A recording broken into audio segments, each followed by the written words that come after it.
कहते हैं ना, यत्र नारी पूज्यन्ते समथिंग समथिंग देवता। इसका अर्थ जानते हो बांगड़ू? हाँ, लड़की को पूजोगे तो राखी बांधेगी, पटाओगे तो शादी कर लेगी, यही है ना अंकल? बाप रे कमाल है सर, इसके लाइफ के कॉन्सेप्ट्स बहुत क्लियर हैं। एक दिन इसको क्लियर कर दूंगा। अंकल से कुछ संस्कार सीखो। सॉरी सर, मैं उतना भी महान नहीं हूँ। मैंने ऊटी में खूंटी गाड़ दी, अब अपनी वाइफ को लेने आया हूँ। बस कर, कितना डालेगी? पद्मा, मेरे स्वामी आ गए, मुझे कुछ नहीं खाना। अरे क्या हो गया, ऐसे सच धज रही है मानो कोई लड़का देखने आने वाला हो। भाई टकलू आया है ना। ऐसा मत बोल, मेरे लिए तो वो आज भी हीरो है। काय का हीरो हीरो चपड़गंजू तो लगता है। अभी तो उसके साथ घर जाएगी, खाना बनाएगी उसके लिए, वो खाना खा के खर्राटे मार के सो जाएगा। अब बुढ़ऊ से उम्मीद भी क्या करेगी, जवानी बर्बाद करी काय को। ए भैंस, मेरी बुराई कर करके और कितनी मोटी होगी।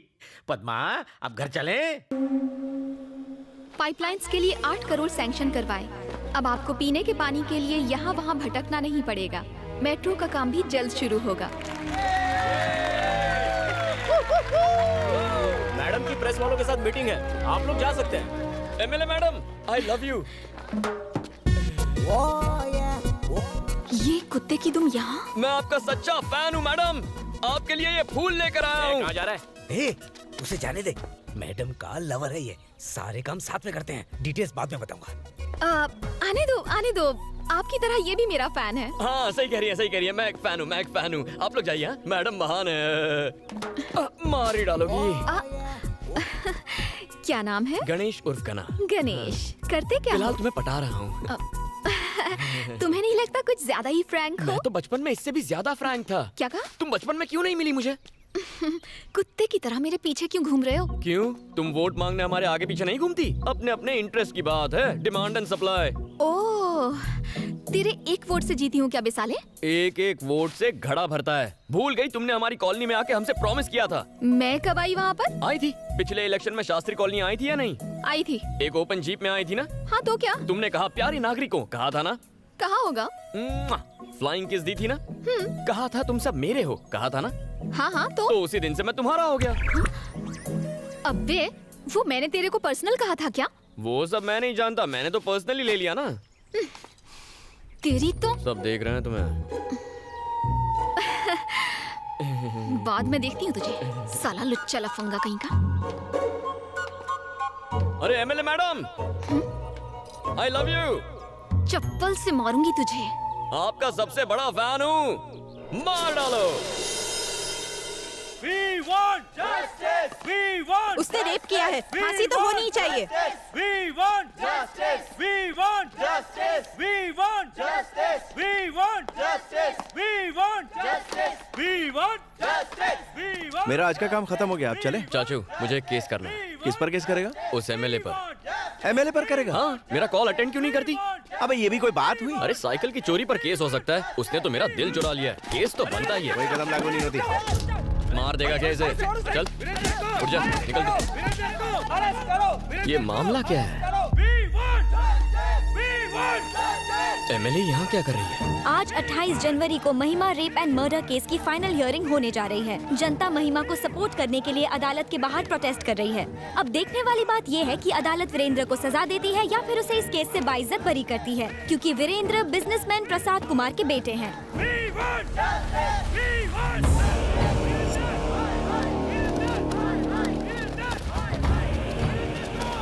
धनुष के आदमी यहाँ क्या कर रहे हैं?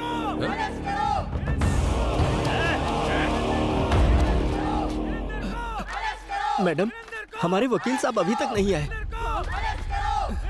साइलेंस। मूर्ति जी, अब तक लॉयर क्यों नहीं आया? मैंने सुबह से उनको कई फोन किए, लेकिन वो मेरा फोन उठा ही नहीं रहे।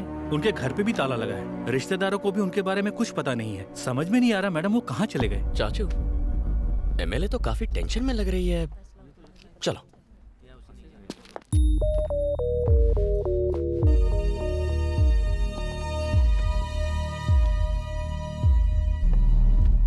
नमस्ते सर।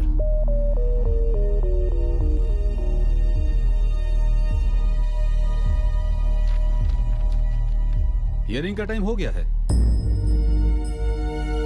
आपका वकील अब तक क्यों नहीं आया है? पता नहीं साहब। तो आपकी तरफ से एविडेंस कौन पेश करेगा? सारे एविडेंस लॉयर के पास है साहब। कोई वकील नहीं और कोई एविडेंस भी नहीं। इस तरह आप कोर्ट का कीमती वक्त बर्बाद कर रहे हो और कुछ नहीं। इसलिए मैं इस केस को डिसमिस। एक्सक्यूज मी सर, हमें लीव ऑफ एब्सेंस ग्रांट कीजिए। मैं इसकी अथॉरिटी आपको नहीं दे सकता, वकील चाहिए। चाचा उठो, केस आप लड़ेंगे। उठ जाओ। ये क्या बक रहा है तू? डिसाइड हो गया, चलो ऑफिशियल अनाउंसमेंट करो। लेकिन शुरू कैसे करूं? लीव ऑफ एब्सेंस मांगो। और एविडेंस का क्या? एविडेंस आ जाएगा, सबूत और गवाह लाना मेरा काम है। चलो।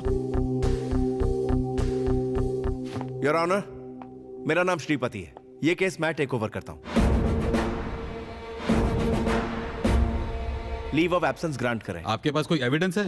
किस बिना पे लड़ेंगे आप? इनको केस लड़ने दो, इनको केस लड़ने दो, इनको केस लड़ने दो। वीरेंद्र को फांसी दो, वीरेंद्र बलात्कारी है, वीरेंद्र को फांसी दो। साइलेंस।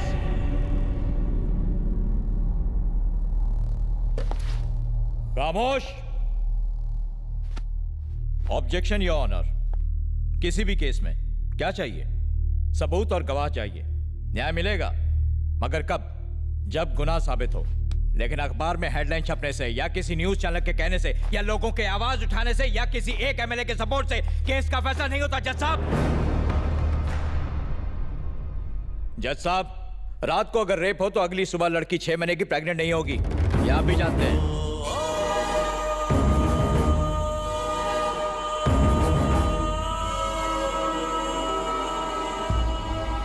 प्रेग्नेंट? यस, आप इसे रेप कह रहे हैं। जिस दिन रेप हुआ शी वॉज 6 months प्रेग्नेंट।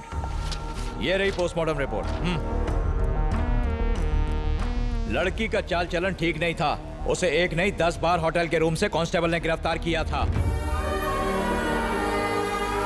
आइए सर, ये बात बिल्कुल सच है सर। हमने उसे 10 बार अरेस्ट किया, लेकिन उसने हमसे रिक्वेस्ट की कि हम उसके माँ बाप को ना बताएं, इसलिए एक ही बार कंप्लेंट लिखी। सर नहीं सर, प्लीज ऐसा मत कीजिए सर। मेरी बेटी थी वो, उस पर ऐसे घिनौने इल्जाम मत लगाइए। आपसे भीख मांगता हूँ, बहुत अच्छी थी मेरी बेटी। हम ये केस वापस ले लेंगे।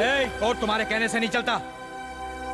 आपने देखा जज साहब, जब राज खुलने लगा तो मगरमच्छ के आंसू बहाने लगे। इन्हें फंसाने के पीछे इनका एक खास मोटिव था। मेरा क्लाइंट बिजनेसमैन है, युवा पीढ़ी का आइकॉन।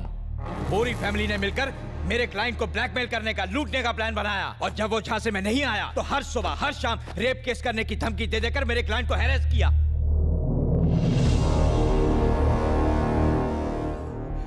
इनकी बेटी धंधा करती थी, वीरेंद्र को ब्लैकमेल करके उससे मोटी रकम ऐंठना चाहती थी। सारे एविडेंस भी यही कहते हैं। और ये ना सिर्फ मेरा दावा है, this is the only truth.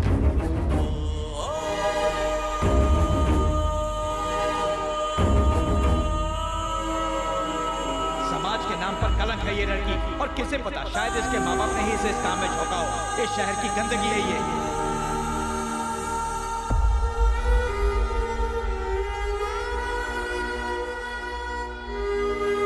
ऐसे लोगों को इस समाज में रहने का कोई हक नहीं है जज साहब।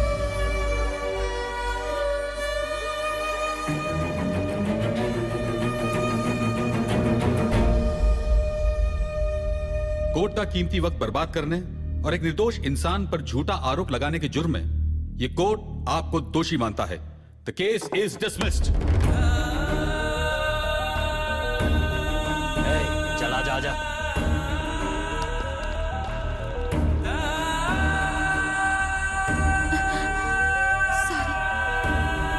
सुखी रहो बेटी।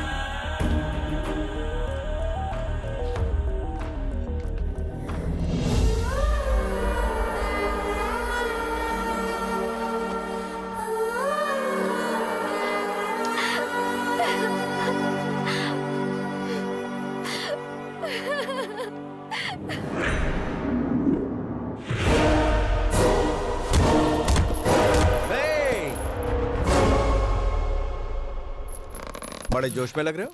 रात को 2-3 पैक ज्यादा हो गए थे, वही उतार रहा हूँ। मतलब रात की उतरी नहीं क्यों? गणेश, कल रात में कहाँ थे? दोस्तों के साथ था। सुनो, 10 दिन में डीजीपी रिटायर होने वाले हैं। शाम को पार्टी दे रहे हैं। उन्होंने खास तौर पर तुम्हें साथ लाने को बोला है। वहां पर कोई घटिया हरकत मत करना। कौन, मैं?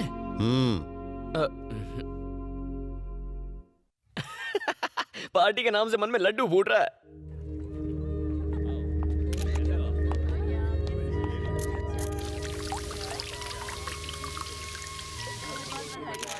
Thank you.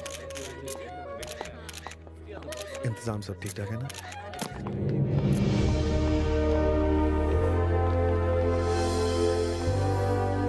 नमस्ते। नमस्ते। Thank you. Happy retirement. Thank you so much. Hello sir. Thank you. गना कहाँ है? यही है सर। अरे कांग्रेट्स। कैसे हो मेरे शेर? हम अभी आते हैं। ठीक है। आप देख रहे हैं भैया, डीजीपी के काफी करीब है मेरा बेटा गना। कोई बड़ी बात नहीं है, पुलिस और गुंडे हमेशा करीबी होते हैं। तुम्हारे पापा ने बताया आए दिन किसी ना किसी से उलझते रहते हो। सुना है तुमने ही मसूद पहलवान को मारा है। गलत आदमी था, सही किया तुमने। मैं तुम्हारे काम से खुश हुआ। वो पहलवान उसी लायक था। कानून की कुछ लिमिट्स है, लेकिन तुम्हारी नहीं। तुम कुछ भी कर सकते हो, पर एक बात का ध्यान रखना, जो लोग कानून या फिर उसके सिस्टम से जुड़े हुए हैं उनसे पंगा मत लेना। सर, विक्रम धनुष आया।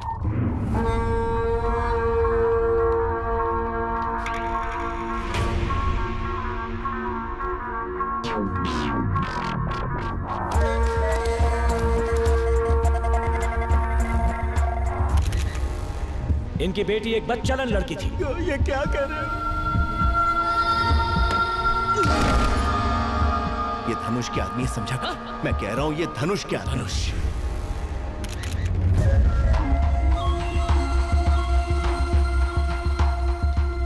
वेलकम बेटा। हाँ, दिल्ली से कुछ मिनिस्टर्स आए तो प्रोटोकॉल की वजह से पापा को उनसे मिलना जरूरी था, इसलिए मैं आया हूं। कोई बात नहीं धनुष। हाँ, क्या बोला रे कुत्ते? तेरी हिम्मत कैसे हुई? मेरा नाम लिया? लगता है जॉब के साथ जिंदगी से भी रिटायर होना है। गणेश कहाँ है?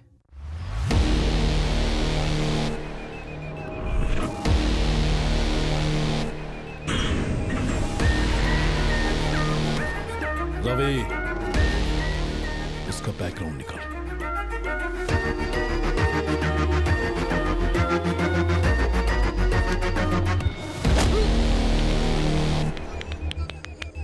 इसे छोड़ दे बेटा, जाने दे। गना, ये धनुष के लोग हैं। गना,